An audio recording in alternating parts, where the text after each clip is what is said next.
ناظرین گرامی قدر، السلام علیکم ورحمۃ اللہ وبرکاتہ۔ میں ہوں آپ کا میزبان انصار عزیز ندوی، اور آپ اس وقت سیدھی بات ٹی وی چینل کے جاری پروگرام پیغام فرقان کی 101ویں قسط ملاحظہ فرما رہے ہیں۔ سورہ بقرہ کے آج 2 آیات یعنی 99ویں اور 100ویں آیت کی تفسیر علماء کرام کے فرمودات کی روشنی میں پیش کرنے کی ہم جسارت کر رہے ہیں۔ آئیے سب سے پہلے تلاوت کر لیتے ہیں آیات کی۔ اعوذ باللہ من الشیطان الرجیم، بسم اللہ الرحمن الرحیم۔ وَلَقَدْ أَنزَلْنَا إِلَيْكَ آيَاتٍ بَيِّنَاتٍ وَمَا يَكْفُرُ بِهَا إِلَّا الْفَاسِقُونَ أَوَكُلَّمَا عَاهَدُوا أَحَدًا نَبَذَهُ فَرِيقٌ مِّنْهُمْ بَلْ أَكْثَرُهُمْ لَا يُؤْمِنُونَ۔ ترجمہ ہے، اور ہم نے تمہارے پاس سلجھی ہوئی آیتیں ارسال فرمائیں، اور ان سے انکار وہی کرتے ہیں جو بدکار ہیں۔ ان لوگوں نے جب خدا سے عہد واثق کیا تو ان میں سے ایک فریق نے اس کو کسی چیز کی طرح پھینک دیا۔ حقیقت یہ ہے کہ ان میں اکثر بے ایمان ہیں۔ ناظرین، گزشتہ ہفتے ہم نے اپنی 100ویں قسط مکمل کر لی تھی۔ الحمدللہ آج بھی ہم تفسیر پیش کرتے ہوئے 100ویں آیت تک پہنچ چکے ہیں۔ ثم الحمدللہ۔ آئیے اب ہم ان آیات کے ایک ایک فقرے یا مجموعے الفاظ کو لے کر قرآن حکیم کی آیات پر غور کرنے کی کوشش کرتے ہیں۔ فرمایا گیا وَلَقَدْ أَنزَلْنَا إِلَيْكَ آيَاتٍ بَيِّنَاتٍ، یعنی اور ہم نے تمہارے پاس سلجھی ہوئی آیتیں ارسال فرمائیں۔ ناظرین، آپ جانتے ہیں کہ آیاتن جمع ہے آیتن کی۔ قرآن میں ہر 2 گول دائروں کی درمیانی عبارت ایک آیت کہلاتی ہے۔ آیت کے لفظی معنی نشان کے ہیں۔ ہر فقرہ جس میں کوئی حکم ہو یا وہ ایک مستقل عبارت ہو اسے آیت کہا جاتا ہے۔ قرآن حکیم میں کل آیات الاتقان فی علوم القرآن کے مطابق 6236 ہیں۔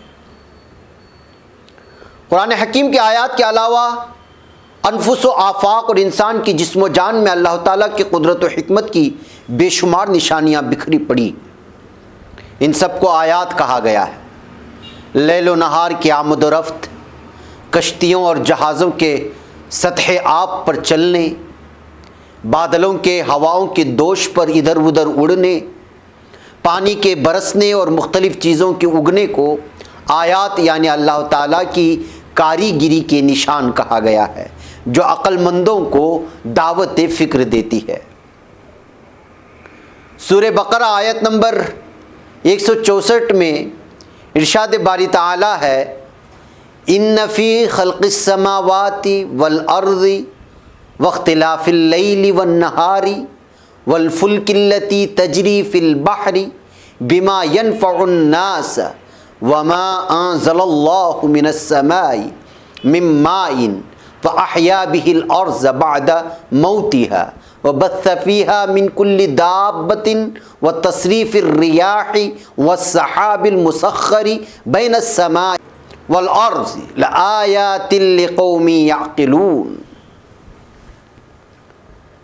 یعنی اس حقیقت کو پہچاننے کے لیے اگر کوئی نشانی اور علامت درکار ہے تو جو لوگ عقل سے کام لیتے ہیں ان کے لیے آسمانوں اور زمین کی ساخت میں، رات اور دن کے پیہم ایک دوسرے کے بعد آنے میں، ان کشتیوں میں جو انسان کے نفع کی چیزیں لیے ہوئے دریاؤں اور سمندروں میں چلتی پھرتی ہیں، بارش کے اس پانی میں جسے اللہ اوپر سے برساتا ہے، پھر اس کے ذریعے سے زمین کو زندگی بخشتا ہے، اور اپنی اسی انتظام کی بدولت زمین میں ہر قسم کی جاندار مخلوق پھیلاتا ہے، ہواؤں کی گردش میں اور ان بادلوں میں جو آسمان اور زمین کے درمیان تابع فرمان بنا رکھے گئے ہیں، بے شمار نشانیاں ہیں۔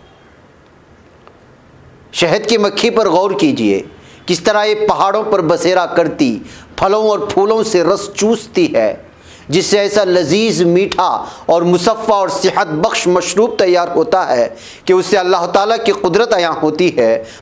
مزید ارشاد ہوتا ہے سورہ نحل کی 66ویں آیت میں، وَمِن ثَمَرَاتِ النَّخِيلِ وَالْأَعْنَابِ تَتَّخِذُونَ مِنْهُ سَكَرًا وَرِزْقًا حَسَنًا إِنَّ فِي ذَلِكَ لَآیَةً لِقَوْمٍ یعقلون۔ یعنی اسی طرح کھجور کے درختوں اور انگوروں کی بیلوں سے بھی ہم ایک چیز تمہیں پلاتے ہیں جسے تم نشہ آور بھی بنا لیتے ہو اور پاک رزق بھی، یقیناً اس میں ایک نشانی ہے عقل سے کام لینے والوں کے لیے۔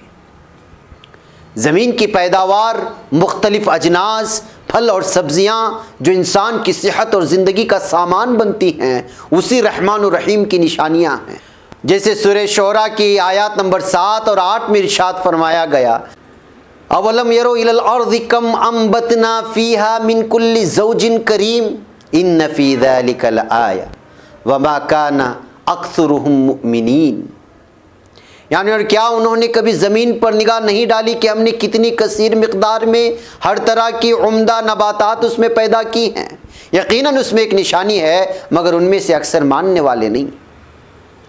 سیدنا عیسیٰ علیہ السلام کو اللہ تعالیٰ نے محض اپنی قدرت کاملہ سے مریم علیہ السلام کے بطن سے بغیر باپ کے پیدا کیا، اس کو بھی نشانی قرار دیا گیا، جیسا کہ سورہ مومنون کی آیت نمبر 50 میں ارشاد فرمایا گیا، وَجَعَلْنَا ابْنَ مَرْيَمَ وَأُمَّهُ آیَةً، یعنی اور ہم نے مریم کے بیٹے ان کی ماں کو نشانی بنایا۔ اور کوئی انسان عقل و فکر سے کام لے تو معلوم ہوگا کہ ہر ذرہ اور ہر پتہ اللہ تعالیٰ کی قدرت کا نشان ہے۔ ایک عربی شعر کا مطلب کچھ اس طرح ہے، کائنات کے ہر چیز میں اس کی کاریگری ہویدہ ہے اور یہ پتہ دے رہی ہے کہ اس کا خالق اکیلا ہے۔ ناظرین، جو آیات کی تفسیر پیش کر رہے ہیں اس کا اگلا جو فقرہ ہے، وَمَا يَكْفُرُ بِهَا إِلَّا الْفَاسِقُونَ، یعنی اور ان سے انکار وہی لوگ کرتے ہیں جو بدکار ہیں۔ فاسق کی جمع فاسقون ہے۔ فاسق وہ لوگ ہیں جو حدود اللہ کو توڑتے ہیں، نافرمان اور حدود اللہ کو توڑنے والے ہی آیات الہی کا انکار کرتے ہیں۔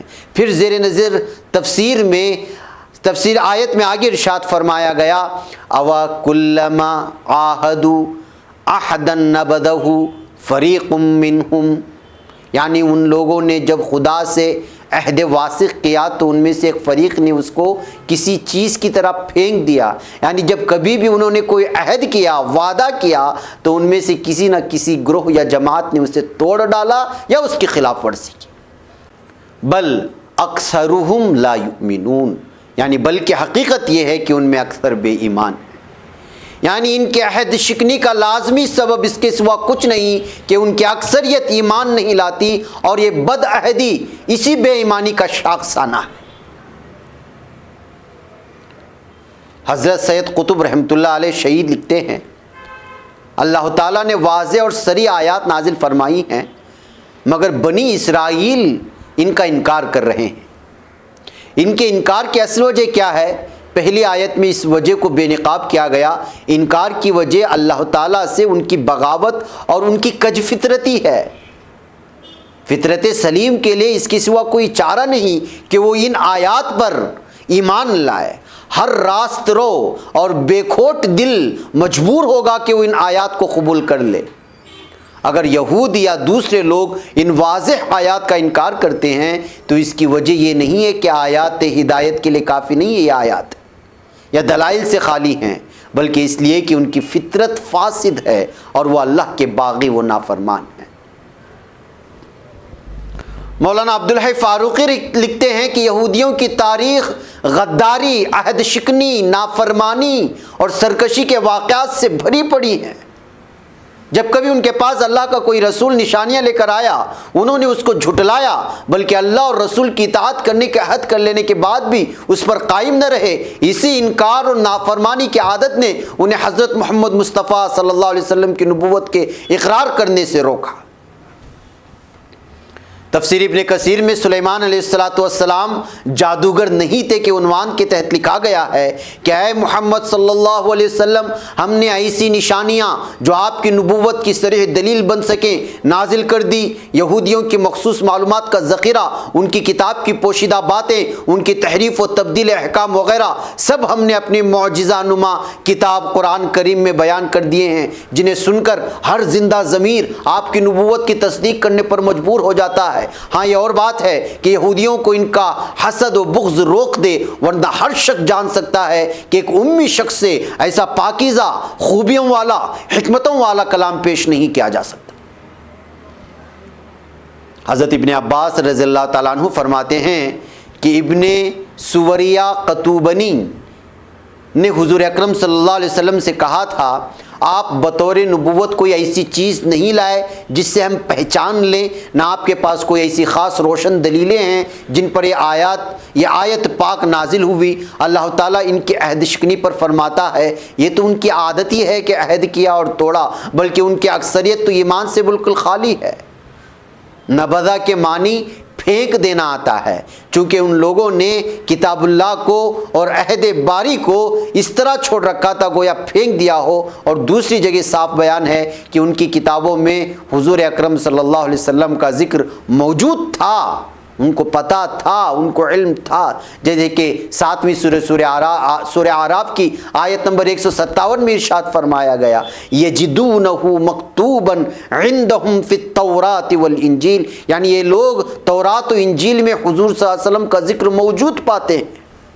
یہاں بھی فرمایا گیا ہے، جب ان کی کتابوں کی تصدیق کرنے والا ہمارا پیغمبر ان کے پاس آیا تو ان کے ایک فریق نے اللہ رب العزت کی کتاب سے بے پرواہی برت کر اس طرح اسے چھوڑ دیا جیسے انہیں ان کا کوئی علم ہی نہیں، بلکہ یہ لوگ جادو کے پیچھے پڑ گئے اور خود حضور اکرم صلی اللہ علیہ وسلم پر ہی جادو کر دیا، جس کی اطلاع آپ صلی اللہ علیہ وسلم کو باری تعالیٰ نے دی اور اس کا اثر ظاہر ہوا اور آپ صلی اللہ علیہ وسلم کو شفا ملی۔ تورات سے تو حضور اکرم صلی اللہ علیہ وسلم کا مقابلہ نہیں کر سکتے تھے، اس لیے کہ وہ تو اس کی تصدیق والی تھی، تو اسے چھوڑ کر دوسری کتابوں کی پیروی کرنے لگے اور اللہ کی کتاب کو اس طرح چھوڑ دیا کہ گویا کبھی اس کو جانتے ہی نہیں تھے۔ نفسانی خواہشیں سامنے رکھ لیں اور کتاب اللہ کو پیچھے ڈال دیا تھا۔ حضور اکرم صلی اللہ علیہ وسلم نے اس بات کی عقدہ کشائی کی اور فرمان باری تعالیٰ نازل ہوا کہ جادوگری کا یہ کفر تو شیاطین کا پھیلایا ہوا ہے۔